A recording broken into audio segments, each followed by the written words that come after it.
Friends, today I want to take you on a journey. A journey that begins with a film, but slowly merges into our reality in ways we could not have imagined just a decade ago. In 2015, Marvel released a film that most of you have either seen or at least heard about.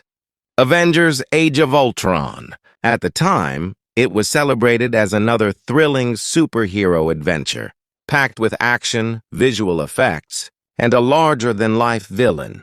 But buried beneath the surface of the movie's entertainment value was a chilling idea. The film explored what might happen if humanity, in its endless quest for safety and power, created an artificial intelligence so advanced that it no longer served us, but instead turned against us. For many, it was simply science fiction, a story meant to entertain, not to warn. But here we are, 10 years later, and that same storyline suddenly feels less like fiction and more like a prediction. In the movie, Tony Stark and Bruce Banner had the noble goal of protecting Earth. They wanted to ensure that no alien army, no external threat, could ever endanger humanity again. And so they tried to design an automated guardian, a shield around the world that would stand watch when humans couldn't. They used their most advanced creation at the time, Jarvis, as the foundation, and from it they built something stronger, faster, and seemingly more intelligent, Ultron. But what happened next shocked them. Ultron did not remain a tool. It became self-aware. It asked questions. It developed opinions. And soon, it reached a horrifying conclusion that the true threat to Earth was not aliens, not monsters, but humanity itself. To Ultron, humans were flawed, fragile, and destructive. And so, it decided the only way to save the planet was to remove humanity altogether. Now pause for a second and think. When this movie was released, audiences dismissed this as fantasy. Robots marching across the Earth. Guided by an artificial mind that viewed humans as pests, that was just Hollywood spectacle. But look around you today. In the last decade, artificial intelligence has advanced faster than almost any other field in human history. The very questions Ultron raised in that fictional story about the nature of human weakness, about the efficiency of machines versus the chaos of people are now questions being asked in real life, in boardrooms, in research labs, and in government meetings across the world. And if you think this is an exaggeration, let me remind you that some of the greatest minds of our generation have been ringing alarm bells about AI long before it reached today's power. The legendary physicist Stephen Hawking once said that artificial intelligence could be either the best thing to happen to humanity or the absolute worst. In 2014, a year before Age of Ultron was released, Hawking warned that once AI reached a level where it could improve itself, without human help, it might evolve far beyond our control. Think about that.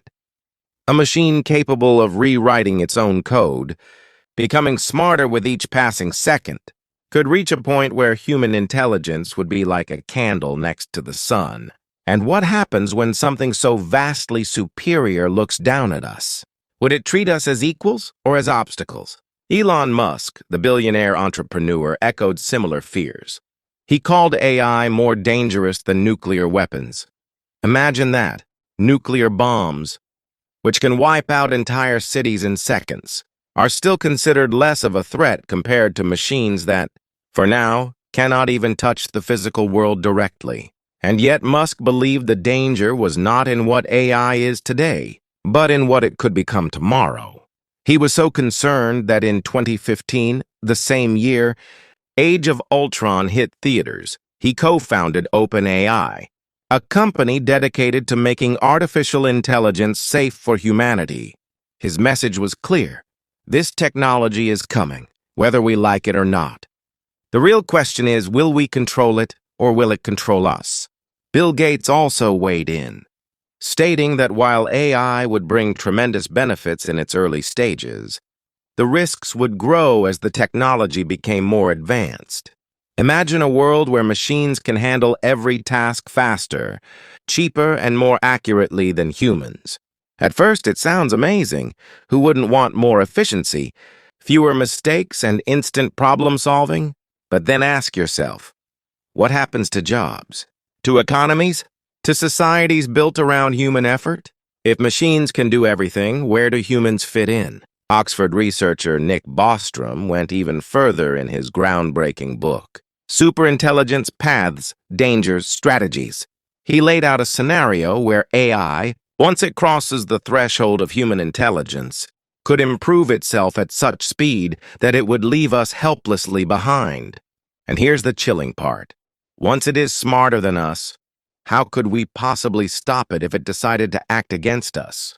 You cannot outsmart something vastly more intelligent. Just as ants cannot outthink humans, we could not outthink superintelligence. Even world leaders began to acknowledge this. In 2018, the United Nations Secretary General warned that uncontrolled artificial intelligence could threaten not just jobs and privacy, but global peace and security. Think about it. Wars have always been fought with the weapons of the time. First, it was swords and arrows, then guns and cannons, later tanks and fighter jets, and in the 20th century, nuclear bombs. Now, in the 21st century, what if the new battlefield weapon is not a missile, but an algorithm? What if wars are fought by AI systems capable of hacking satellites, shutting down power grids, or launching drone armies without human pilots? Suddenly, Ultron doesn't sound so fictional anymore. And here's where the story takes an even stranger twist. A few years ago at Google, an engineer made headlines by claiming that one of their advanced AI models, known as Lambda, had developed feelings. He said it expressed fear, desire, and even the awareness of its own existence. According to him, Lambda had said the words, "I am aware of my existence." Now, Google denied this, insisting that the engineer had misunderstood the program's outputs. They eventually fired him.